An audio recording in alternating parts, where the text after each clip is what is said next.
The Quran says, you are busy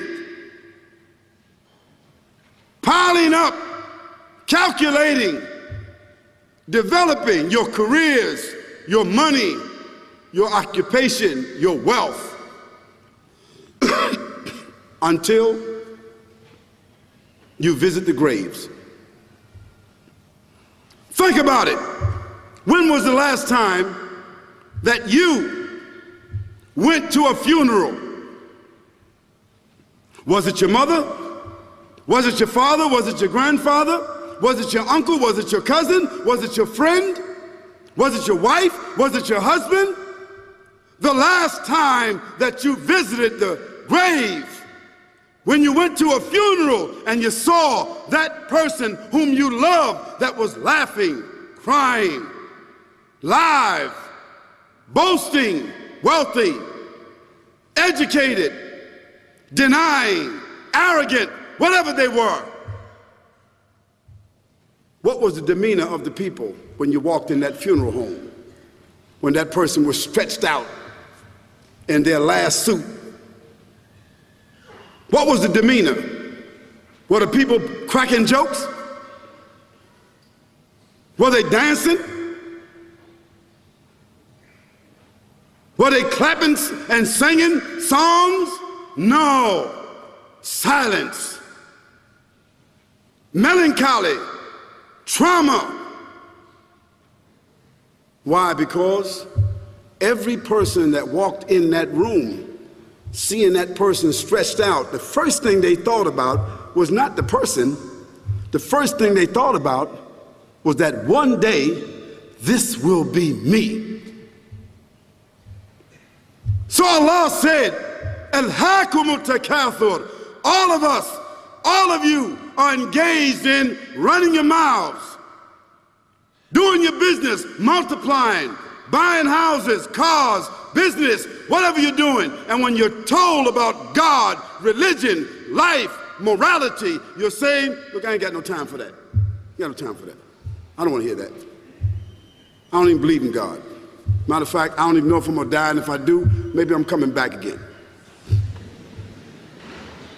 As a matter of fact, science is so sophisticated that I think really that they're on the verge of being able to solve the whole thing of death soon. We ain't got to die. If we got enough money, we don't even have to die. See how arrogant people can be until they visit the funeral house. And then after you go to the funeral house, if you got the guts, if you're able to do so, you go to the grave. And now this is another scenario. And you say to yourself, is that it? I mean, 50, 60 years, scraping, struggling, scheming, lying, stealing, fornicating, jumping up and down, begging, working, and this is the end of it? I mean, is this what's going to happen to me? Are they going to be dropping me into a hole in the ground? A hole in the ground, the same hole that a cat digs after it defecates. Just a little deeper.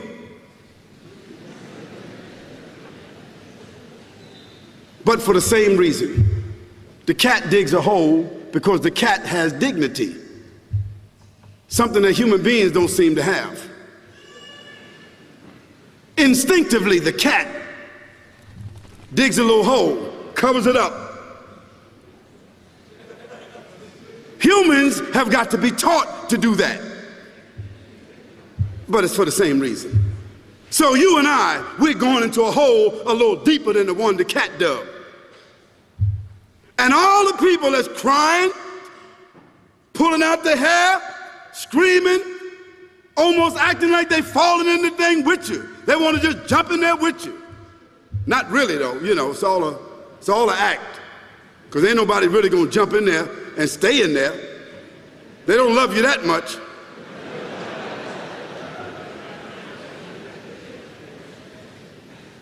And then after all the shoveling get done, and they fill it up, and the box, you can't even see the box no more, the coffin that cost $5,000.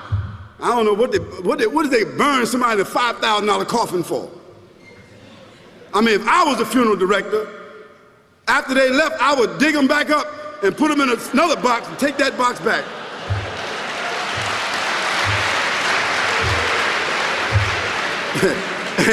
and honestly, I'm telling you, that's what they do.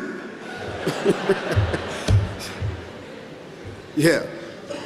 So after all the money and all the drama, and they dig that hole and put you in there and cover you up, and everybody goes back to the place, go back to mama's house or daddy's house or whoever's house, and we cook some chicken or whatever it is, and we do a little dancing and drink some scotch and forget all about that person, and then we want the lawyer to come now and talk about, divvying up the spoils. So if that woman who died had a husband, somebody else is gonna marry him, you know that. And that man who died, that woman, in about 6 months or a year of grieving or whatever it is, she gonna come to understand that she needs somebody else to be with, so she gonna marry somebody. So that means if his suits are still in the closet and he can fit them, who gonna wear them? So it really means that after all this time, and the people walk away from that grave, it's over. What about that person in the grave? What's happening? Because you know and I know that death is almost like sleeping. Death is like sleeping. Your body is gone. Your body is dead. Your spirit is gone, but your consciousness is there. Yes, brothers and sisters, you and I are going to know when the people put us in that box and put us in the grave. We are going to know. Your spirit is gone. You can't shout. You can't call out. You can't say, "Don't leave me here." But you're going to be hearing and you're going to be seeing, because that's a different kind of consciousness. But you can't move. And in that grave, this is when the real trauma is going to begin. Because there's a reason for humans to go inside the grave. If the Creator wanted to, he could have caused us to live and then disappear into the atmosphere. But he didn't. He caused us to go into another womb called the tomb. You started out in the womb of your mother, and you wind up in the womb of the earth called the tomb. From the womb to the tomb. This is the whole trip. And this is what you have to think about. That grave is going to be a place of drama and trauma. A place where you're going to be questioned before you're resurrected.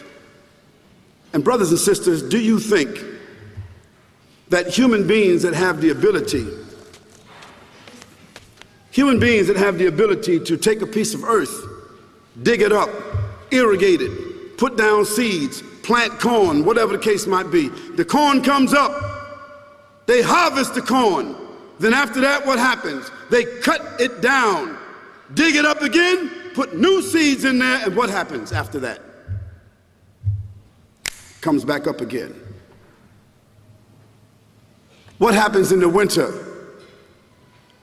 All the leaves fall off the trees and the earth goes dead.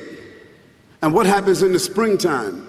The water comes, generates the earth again, germinates all over again, new grass, new leaves, new flowers, new fruits. So Allah says, and a sign for them is the dead earth. After that, we give it life. And then you eat the fruits from that.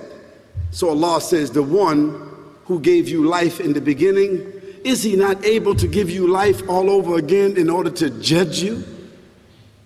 Yes, certainly. You may want to deny it because you don't want to be judged.